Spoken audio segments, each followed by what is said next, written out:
What's going on, folks? It's your boy again, Dr. Sean Thomas, back in the building. Be More Today's show, episode 90. We have hit the 90th episode of the Be More Today show. And folks, I gotta just say thank you for your love, your support. You have made this journey for me exciting, invigorating, and so special. We're here in the month of March. March babies, stand up. You already know. And I'm happy to be here with our two-time guest, Dr. Hannah Awai. Now, as you may have listened last week, she gave some tidbits about pediatric health and the help that she's doing in terms of Orange Theory Fitness.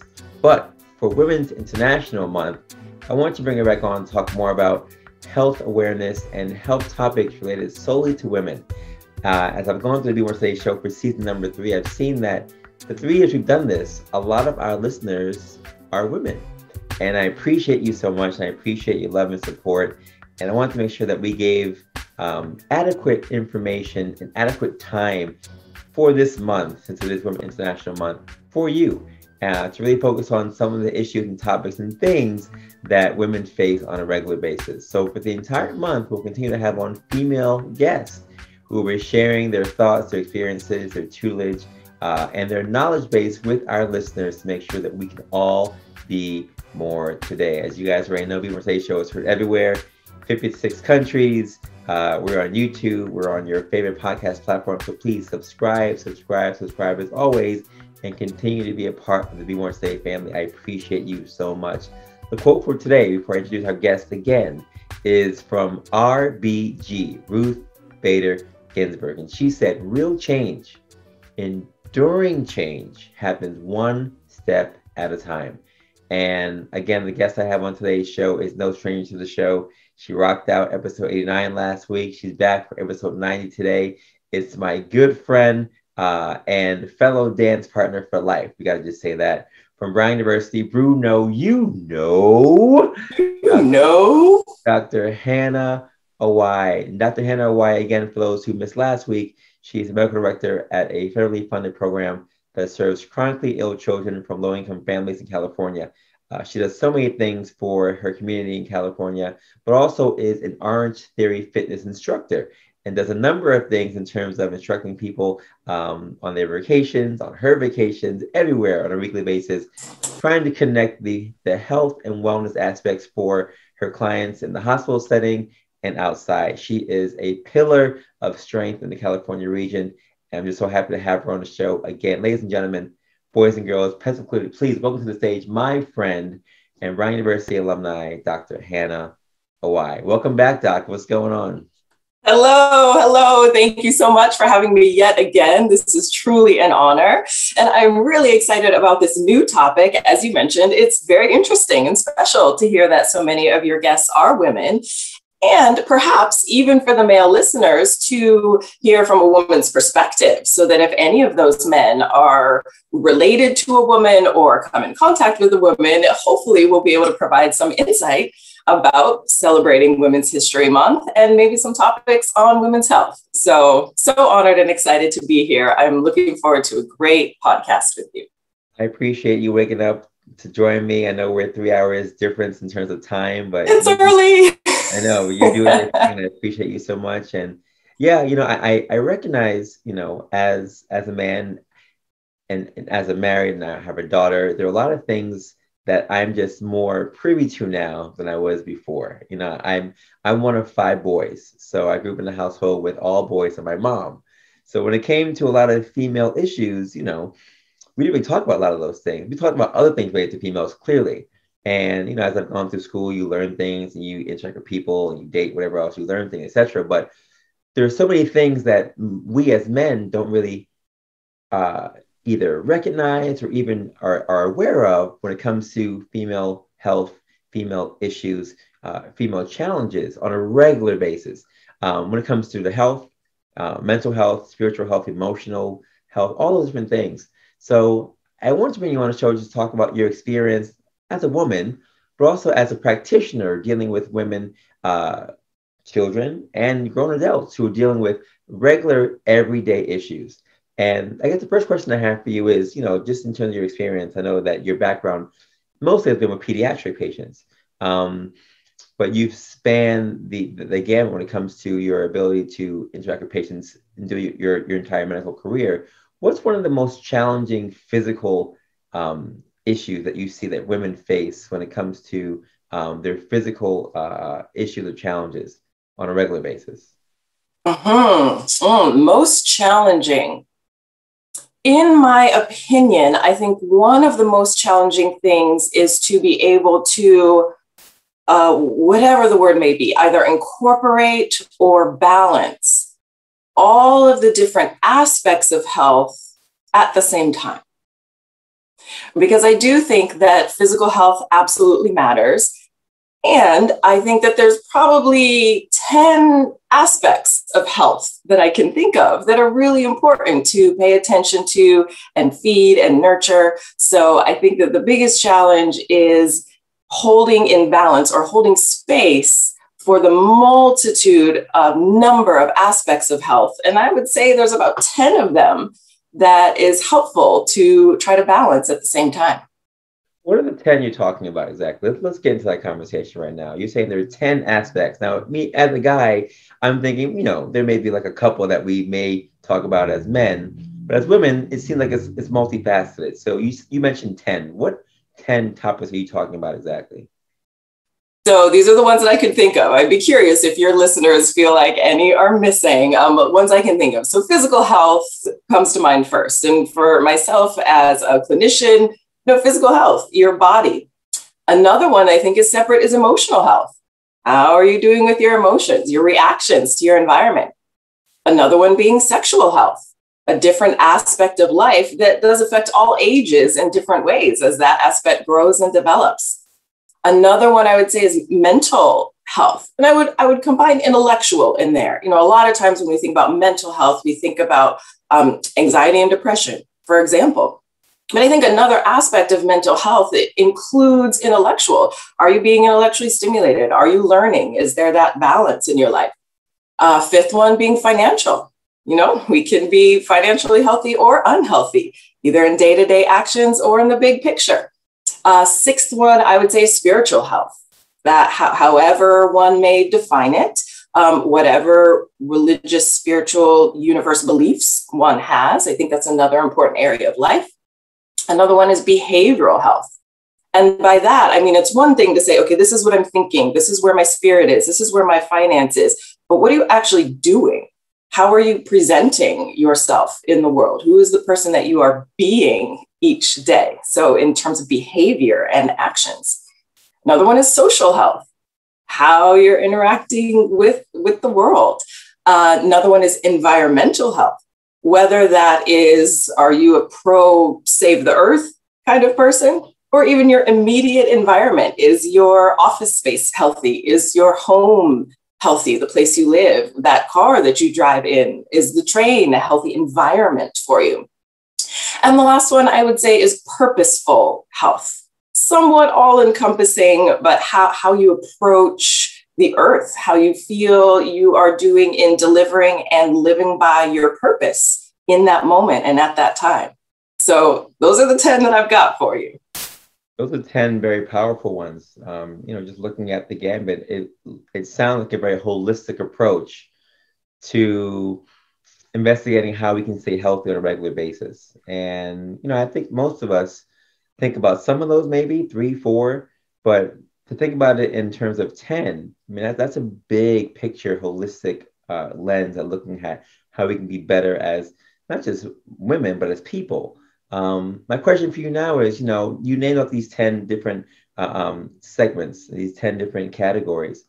What do you think is the most challenging for women in today's society when it comes to, of those 10 categories, which of them are the most challenging to maintain and to foster growth in? Today's society, I think I would say emotional, intellectual being one of them. I would dare to say financial as a broad guess for many women. And the third one I would say is behavioral for the most challenging. So of those three that are most challenging, I guess my next question for you would be, in your clinical experience, what is something that people can do to strengthen those things? I mean, I know you do a lot of policy work in California with the hospitals. I know you do a lot of working in terms of how medical centers are run, and the resources that women and all patients have when it comes to access to various forms of healthcare. When it comes to the things you just mentioned right now, what are some things or some ideas you think you could share with us for people who are struggling with trying to foster and grow in those certain categories? I think one of the things which is underlying the topic that we're talking about right now, or the idea we're talking about right now, is just identifying and acknowledging, that these are things and these are needs and these are aspects of life. So that acknowledgement of these areas that are separate from each other, I think that is the first step. And I think either checking in with oneself or being perhaps vulnerable, but also willing to talk about it so that each woman can get their own sense of where am I with regard to these different areas. That assessment, if we think about them existing on a wheel, perhaps, I think a lot of us, and especially those of us that are carrying a lot of responsibilities, want to do really well in a lot of different areas of life, the ones that are going pretty well, we tend to continue to focus on those because it fuels your spirit to keep doing a great job at what you're doing well at. But if some of those other areas, when you think about the wheel, are not as fulfilled or not existing at a level that really supports your being in the moment, then it's like that wheel has a dent in it. So each time you go around and come across, that financial thing, it's kind of a bump in the road. And you can keep going, but hit that bump again, hit that bump again. So I think that assessment first to say, where am I at with regard to these things? Because I think that will then guide what the next steps may need to be.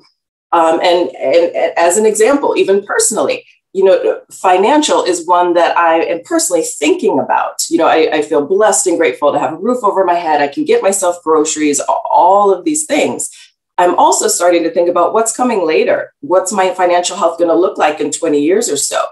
Certain things that I did not learn growing up because the family situation I grew up in was different. So I want to be able to support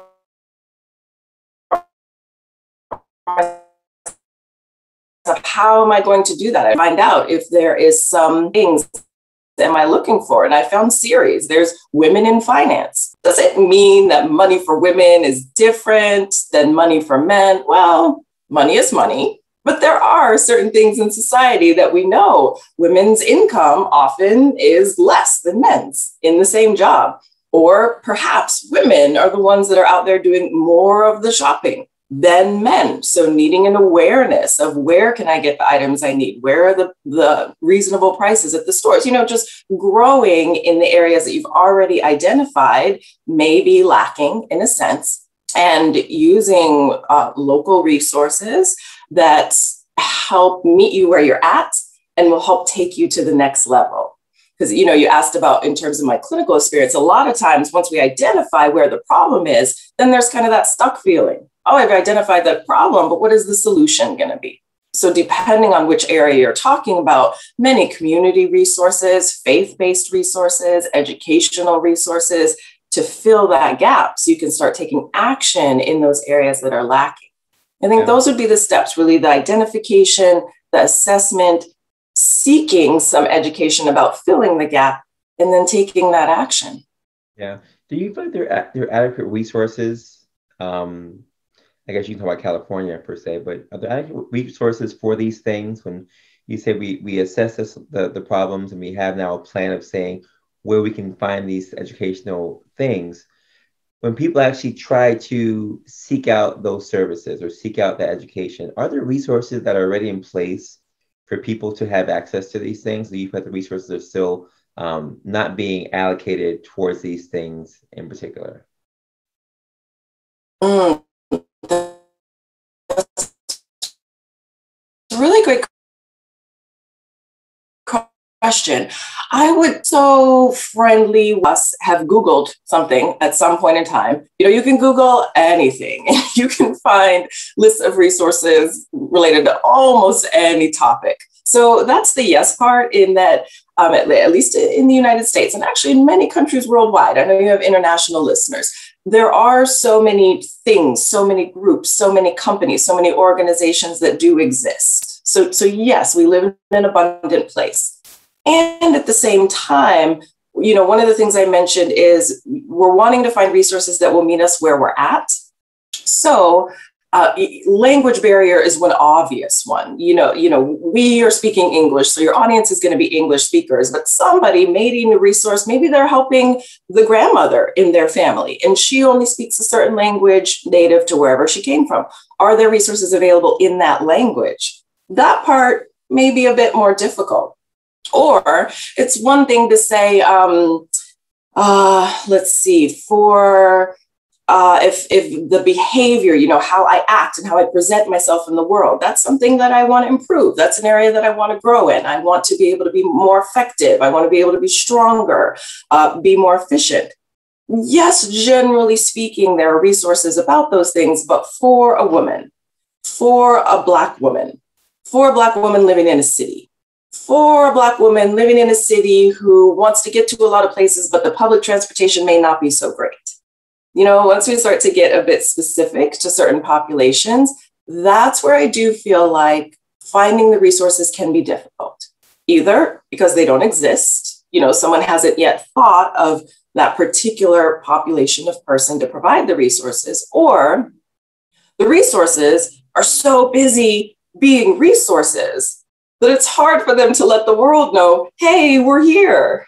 Because they're trying to serve the people that really have the need in that area. They may not have had time to build a Googleable web page for you to find them. So yes and no. I think there's a lot of abundance on earth, and sometimes tailoring to certain needs, to certain perspectives, the availability or being able to find those types of resources could be a challenge. So I think it's both. Yeah, no, I agree with that. I think that we should give a little more grace, because I know there are things out there for sure. But like you said, sometimes resources are just busy being resources, and it's hard to even, like you said, trying to find the web page or whatever else that you can get access to those kind of things. Those things are out there. I do appreciate that you're sharing knowledge, especially in the California region, and continuing to inspire those who are members of your facility. I am curious though, just in your personal perspective. We just came out of Black History Month last month, and now we're in Women's Month for this month. And you're two of those things, right? You're an African-American woman who is in a profession that doesn't have many people who look like us. I've had a number of MDs on the show talk about how they also feel, especially my Black ortho doctors, that they are in a group all by themselves, because there are not many of them. And there's been so many stories of people who have applied to different schools based on different ethnicities, and either were not allowed in based on racial tendencies or what have you for years on end. And I just finished 1619 recently. That book threw me off the wall.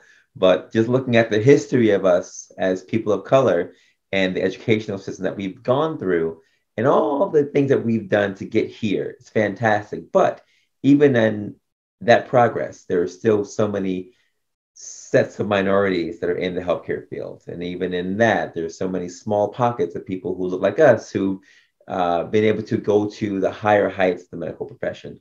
How do you feel as an African-American female, as we talk about Women's History Month, right? In this profession where there are so many things still happening, from the Me Too movements to even the war that's happening in Ukraine, where literally there are women and children who are traveling without their families just to shelter, because they know that their safety and that their health is in jeopardy. And now you're here in your position, being able to service so many people, but also seeing that there's so much work still to be done. What are your just guttural feelings at this time in your profession and in your career, as you've seen so many changes happening before, and hopefully so many things happening in the future? I feel the full spectrum of emotion and responses at any given time. And perhaps, this is why one of the first things that come to mind when I think about health is all 10 areas of health. Because in any given moment, I could be assigned to or focused on doing a particular task that has to do with the chronic disease of the particular child that's in the program that I'm running, right here. But as you mentioned, with all of those things going on, I feel a lot of times gratitude to be able to be here, to be able to use the knowledge I have to serve this community, to have the resources to do my job and to fulfill my career mission. And I also feel sad and perhaps even terrified, or maybe even disconnected. Maybe I am not in the same situation as the person that I'm serving, but I can relate to that in some way. So there is that struggle and that hurt for a lot of the people that I serve in my program are also people of color, women of color, female children of color. And so that feeling of heaviness, I know what it's like to feel that way or to be in certain parts of that situation. So it hurts. It's painful. It also feels empowering to be able to attempt to take some steps to create change for anybody, but especially for people who are identified as being especially vulnerable. It feels very empowering. And I also feel like I'm hitting my head against the wall sometimes, because certain aspects of the system, understand the system very well, but maybe not the nuances of that particular person. Or certain aspects of the system are still run by men. And we're talking about things that are very specific to women and children, making a blanket statement or making a blanket policy for the entire group of people is not going to work for certain people because of their socioeconomic situations, whatever it may be. So that feeling strained, feeling like I'm hitting my head against the wall, feeling frustrated, feeling scared, feeling sad, all of those things at the same time is feeling empowered and grateful, all occur at once. And at the same time, with these social things happening, something may be a trigger for me or something may be a trigger for my coworker. Very interesting perspective. One of the women who works in public health is not from the United States. So she grew up in a country, and during her childhood, war was happening in the country that she grew up in.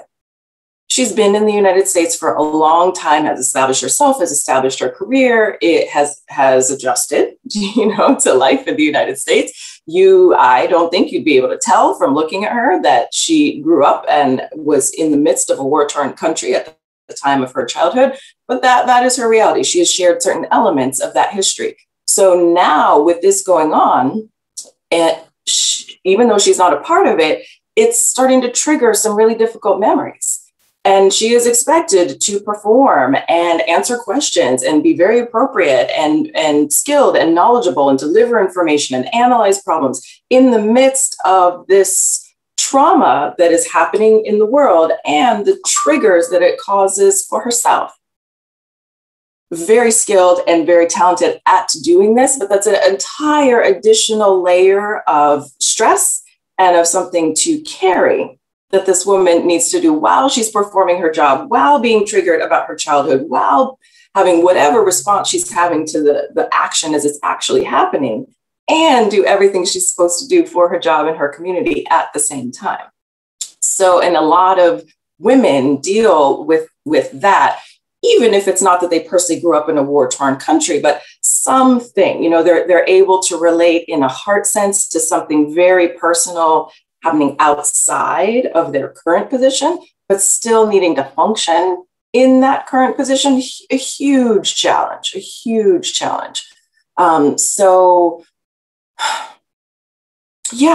think that, those are some of the things that going from my feelings to how other women may be feeling. These are a lot of the experiences that we are carrying as we go about our day-to-day lives, as we go about our careers. It spans the full gamut of so many emotions and so many responses and so many things to keep in mind. While it may appear that we're just doing a simple task, but for many of us is not as simple as it may appear. Yeah, I appreciate you sharing that. Before I talk about the fitness component of your life, 'cause I'm curious about how you inspire the other women you actually work with.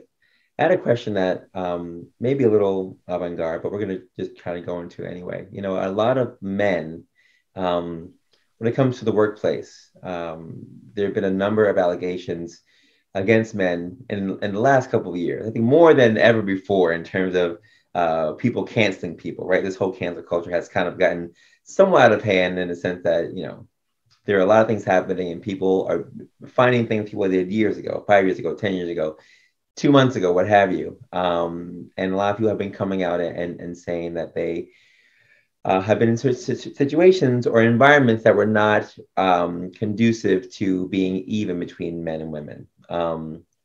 As your experience in the healthcare profession, again, one that has been, for the most part, somewhat dominated by men in its history, not so much anymore, but somewhat dominated by men in its history. You continue to move forward in the ranks and do so many great things in this profession. Do you ever feel like the healthcare profession in general is still somewhat male dominated? And I'm only asking you the question in the sense of a lot of the terminology that I still hear, and not so much where I work, but just in society when it comes to the difference between men and women in the workplace. When we talk about emotional responses, there's still some people who say, well, she's too emotional or she's too sensitive. Um, and they say it in the sense that that may jeopardize her ability to work or her ability to do a certain task efficiently. I'm someone who, again, was raised by my mom, and I was very cognizant of those things, even though I didn't have any sisters or what have you. Respect was something that we were taught. So it wasn't like it had to be taught to me as I went in life. I was taught to respect women from an early age. But I think a lot of us, a lot of people in the workplace, there are still these lines of demarcation where, you know, if a woman is pregnant, she's going to work, people think about her a certain way. Or if she comes in and is having a period a certain during a week, they have certain things to say about that. Even wages are still an issue, right? And even in terms of looking at certain job markets, like you said, pay is still not always equal. Even looking at the sports market, right, where you have people literally fighting, the baseball teams fighting for equality between the genders when it comes to a simple game. It just spans the gambit when we look at the disparity between men and women. So I'm curious from your perspective as someone who has done really well in a certain profession that has somewhat been male dominated, at least in terms of the books, because we know that women have been doing things that are not documented for years on end. You know, what are your thoughts in terms of the equality factor, in terms of, I guess, men's responses still to the various either preconceived annotations or the things that are not even true that they bring to the table in terms of how women are working and have continued to work in the workplace? I think that the system absolutely is still strongly male dominated. And even if it may so happen that in a particular room or in a particular setting, there is the same number of men and women, you know, addressing, at least in healthcare, that healthcare setting, the dominance of male privilege, and I will say white male privilege, because in this particular example, the situation that I find playing itself out is that it is not simply our presence in the room at the time, but the books we are reading from most often were written by white men. The policies, when they were developed about whatever it may be, work time, vacation time, how to handle sick time, were developed by white men. Oftentimes the building was designed by men. The schedule, you know, just the way this is going to go. In the morning, there's going to be this, and then there's going to be this, and then there's going to be this, was also designed by men. So even if women happen to be in the room or in the environment or whatever it is, when a situation comes up that likely would have been dealt with in a bit of a different way had a woman been involved in the foundation of that creation. Because we are all educated by and following a male-dominated standard, that is one of the ways that presence still permeates throughout healthcare, and I think throughout a lot of industries. And it is often praised and seen as strength or somehow good, somehow rewarded, somehow power, when that woman is able to rise up to the male standard in a way that can be unhealthy. One example of that is, even among women, because as you mentioned, taking time off for having children or whatever certain things may come up for women that won't for men. In the healthcare setting, over time, some things have gotten better. So fortunately, most places do have some sort of accommodation that women can take time when they have children. Some workplaces are even emerging into situations where fathers can also take time, although it is often less, but take some time, when a new baby is coming. So there are those things, that's good. For the women who don't have children, or don't have families, oh, you don't have kids, you can work every single Christmas, you don't have a holiday, you can cover all of this, or you can work for her while she's away. Like, well, just because I don't have kids doesn't mean that I should work every single holiday, And just because it was a woman that happens to be away doesn't mean that I should be responsible for covering all of her time because I'm a woman. You didn't say that, but how is it that I'm filling in for her entire schedule as opposed to, the group of us sharing this equally? So I think that there are, practical or thought process or even environmental ways that a lot of industries, including healthcare, do still have a strong male dominance. I mean, we can imagine, generally speaking, of course, there are men who are fantastically holistically speaking and fantastically centered in their emotions and, all of these things. So this is not to say absolutes, but generally speaking, if a woman designed a hospital, you can imagine how that might look, especially a woman who loved design and the environment and the colors and the textures and that sort of thing. It would just be different. Does that make the square, somewhat stale buildings bad in a way? I mean, not necessarily. They're very structurally sound, and the hospital is not for a TV show competition about which one looks the best. But all of that to say, there are many different subtle and not so subtle ways that I do think male influence continues to permeate the healthcare industry, at least, because the foundation was built on the group of men that were given the privilege at the time to establish the hospital, to run the hospital, to be the providers in the hospital, to build the building, to decide how time off was going to work, to even, my mom actually pointed this out to me the other day, even the idea that in pregnancy, for example, when the baby is at this age and starting to play classical music, and it'll make the baby's, brain better. Perhaps this could very well be. And perhaps that baby just might like the drums. The baby might be the xylophone type. You know what I mean? I mean, in dance, we feel like everyone has a bit of a different taste in music. So I can guess that the person that discovered that and put that out there was a classical music loving person and found the benefits of classical music. And that's fantastic. It's just not the only way. There may be a flute loving, drum loving baby whose brain is going to develop equally as fantastically to the beat and the rhythm of something other than classical music. And that could be okay too, but we all, classical music is a thing that makes your brain better. Well, yes, but maybe not only, and maybe not always.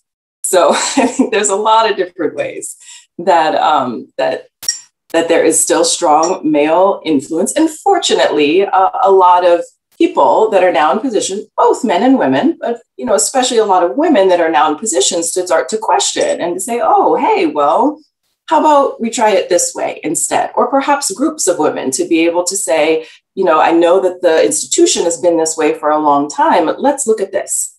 there's a lot of innovators, there's a lot of people, but especially women now in position to stand up and say, let's rethink this a bit. Yeah, no, that's huge. It's funny, the classical music thing. I did it. I did the same thing. I was like, yeah, we gotta play. We gotta play. I mean, I listen to those things every now and then myself, but I did go a little ham on it when we had our daughter. And I fell right into that same category, that same trap of, well, this is what we were told, so let's just do this thing because that's what they say is gonna be great. But yeah, who's to say that, if she's not listening to some beat from Nigeria or some, whatever else that we can put out there, some djembe, whatever, that also could still be as influential. I mean, the heartbeat is something that the baby hears for the first time. So why wouldn't it make sense that something like that would be maybe the thing that continues to stimulate? It's just funny how we get caught in these different traps. But yeah, I completely agree with you. And I'm curious if you think that we're doing enough in terms of the healthcare system to educate, because there have been many, diversity, equity, inclusion. Every job now has a equity inclusion factor to it, right? Because the racial tensions were just so crazy in the last couple of years that every job, for the most part, now has some kind of diversity, equity, inclusion thing. The schools have it, just to make sure that we're at least crossing our T's and dotting our I's for those kind of things. When it comes to what you just mentioned, the gender roles, the gender, the verbiage that is shared when it comes to certain situations, do you think there's enough of those trainings given to healthcare professionals, staff members, even people at Orange Theory? Is there enough of that going around that you think that it's helpful for current and former employees to know how to speak and interact with each other, or you feel like there's just more work to do? I definitely think there's more work to do. I do. I mean, I want to give, systems as a whole many props for many of the things you mentioned, diversity, inclusion, in addition to the people that are being placed in these positions, the awareness is increasing. So I think that's very good. And at the same time, how do I want to say this and be appropriate? I think there are many opportunities to infuse change in the system much earlier on, and way before we get to the point that someone has the mentality of like, oh, I didn't know that was an issue for Black people. Oh, I didn't know that people's salaries were that much different. Educating somebody on that when they're already an adult and already in the system and trying to create change at that point. Yes, it is important, and yes, it is needed. And at the same time, intervention so much earlier, I think will make a big difference. Adjusting mentality, adjusting awareness, adjusting the way people interact with each other much, much, much earlier. Supporting teachers much, much, much earlier.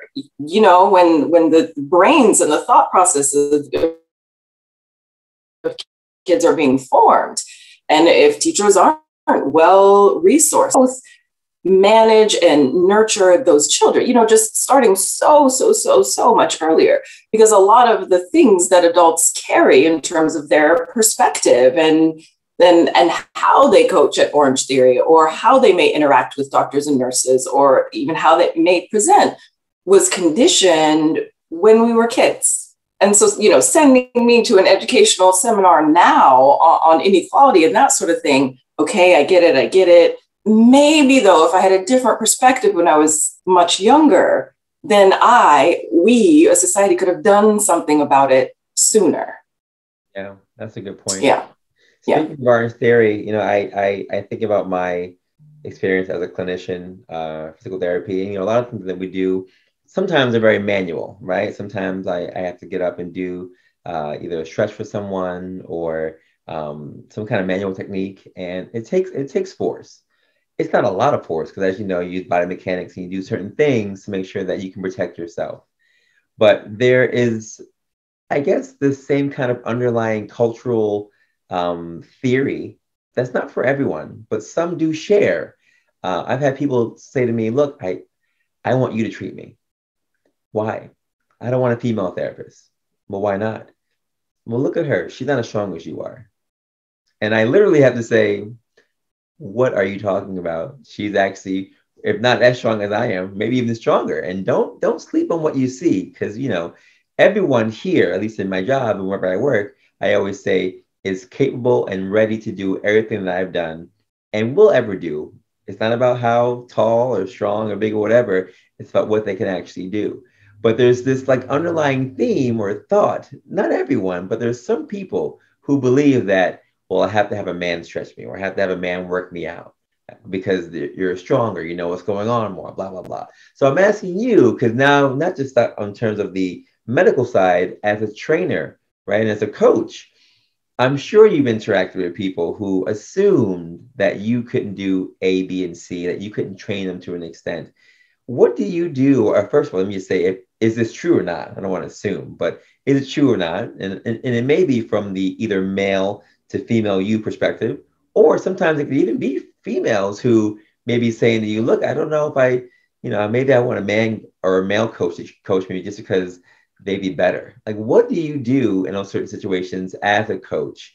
And even if you want to share as a clinician, because I'm sure that you've experienced that to some extent also. Yes, I absolutely have. Absolutely. To the extent that, at least when I was doing clinical care, walking into a room, the first assumption was either that I'm the custodian, I'm the person that has something to do with giving or taking away your food, or maybe I'm the nurse. And even after, and granted, there is plenty of honor and need in those particular positions. The system would not exist if there were not people to clean the area. The food would not come if it was not brought to these people. Doctors cannot function alone. The need of nurses and functions absolutely different. This absolutely is not to say that one is better than the other. It is to say that there's an assumption that I'm something other than I am. Absolutely. And even after introducing myself, no, actually, I'm the doctor. I'm going to get a sense of why you're here and do the exam and find out. And people would still, oh, okay, nurse. So you're going to bring my medicine at some point, even after saying it, and on the inside, it's like, I just said what I said. Is this part, are you a little bit out of it right now because you're sick, or you literally are not processing what I'm saying? And even sometimes after doing all the things, okay, here's what I think is happening. We're going to order these tests. You need this medication and I'll be back. Okay, so when are you going to send the doctor? Wow. I mean, this actually has happened numerous times. So yes, that happens. In training itself, I imagine a thought process happens. Oh, I would get a better class if it was a man. I would get stronger if it was a man. Orange Theory is set up a bit different. It is group fitness. People sign up for the class and they come. So if they're having that experience or that thought process, I may not know, at least in this particular situation, because they come to the class. I lead the class. I deliver the best possible class that I can lead and coach, no matter what anyone is experiencing. If someone thinks I'm somehow going to be less than for whatever reason, because I'm a woman, because I'm Black, because this, that, or the other, I hope to prove them wrong by my actions, by the way I lead the class, by the way I'm going to pay attention to and correct and encourage and challenge everybody, no matter what. In those kinds of situations, I have to remember that that is something that they came with. I will deliver my best. If that helps to shape or change their mind, that's great. If they continue with that same process, that's something that they're going to have to deal with. But yeah, that's how I deal with it in the context of Orange Theory. But they're actually choosing to come to class. If they make a different choice, then in my opinion, too bad for them, because I really like to deliver and serve and have fun. And they're going to be missing out on that because of a certain thought process. But I think it's one of those things where I need to stand my ground and know who I am and remain confident in that. No matter what comes at me, no matter who doesn't believe me, no matter who saw what I just did and still has the same questions, to be able to reflect some of that back and say, that sounds like a you issue. I will keep doing me to the best of my ability.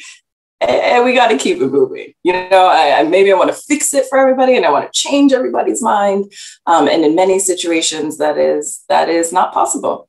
And when it is, their mind is going to be changed because I'm going to continue to be the best that I can be in delivering the service that I have to offer. And they will need to be mature enough to be able to adjust to that. Yeah, but it happens. There's just only so much that we could get consumed into responding to it, because the time and effort and energy that it takes to respond to that is taking away from the actual service that I'm supposed to be delivering. So yeah, it happens. And that's been my method so far, to deal with it as best I can. Yeah, no, I think it's a great way to handle it. And like you said, people see you and they see anyone else who's in that position. When you show your fruits, hopefully you can break down those barriers of ignorance and those barriers of innocence even, and just continue to show people that, look, we're doing this thing. It's not about how anyone looks. It's about what's being given, what's being shown. And these are all things that I think a lot of men just don't really have to even deal with, or even like have an inkling of understanding. And that's why I want to bring you on the show, just to kind of highlight these things and to continue to show people that even though you have done so many things, there's still challenges. There's still challenges, and there's still things we have to work on as people and as a healthcare profession. And, just the more that we can continue to put things out there educationally, I think the better. So I appreciate you sharing all those thoughts on this show. Any final tips you want to share with either clinicians or instructors, coaches who are in your position, who may be going through the same struggle, or with any women who are just listening for Women's International Month? Mm-hmm. The message that I would like to leave listeners, and especially women, with is to be encouraged. We talked about many topics today, and among all of the things that you may have heard, in today's series or any future series that women listen to be encouraged and to remember that oftentimes it may feel like you're the only one. I've felt like that before too. It may actually be that you actually are the only one in the room at that point in time. You may be the only one in the bank at that point in time. And know that even though you may be physically alone in that moment, that you're not alone in the greater context of things. I would want to encourage women to have that vulnerability to seek either knowledge or information or someone to connect with who may be able to relate, who may be able to lift you up, who may be able to bridge that gap between wherever you are and where you want to be. It is possible. Those of us that got here, whatever stumbling blocks we had to overcome, I would love to share all of those with you to make your process even easier. So be encouraged, seek out the information or anyone that inspires you, and just go for it. Learn when to deflect and when things are not you, it truly is them, so that you can really be the best that you can be. You can be more that day. You can be more every day. Dr. Awai, thank you so much as always. Where can people connect with you again on social media or otherwise? Sure. On Facebook, I'm listed as my actual name, Hannah Awai. And on Instagram, I am Yellow Rose. Shout out to Afua for giving me that name in undergrad. It's yellow without the W. YELLOROSE16. Awesome. Thank you so much. You made episode 91 for the books, and the only person we've had on the show for this season who's been back-to-back episodes. So you're all by yourself. Well done, Adam. Well done. Thank you. No problem at all. And folks, don't forget the quote from RBG. Real change, enduring change happens one step at a time. You heard Dr. Awai say so many things today. Holistic health is important, not just for everyone, but especially for our women. To go out there, make sure that you're looking at the different parts of your life and make sure that everything is balanced, and asking for the help, asking for the resources. They are definitely out there. And like she said, you are not alone. Continue to stand strong, stand firm, do what you have to do.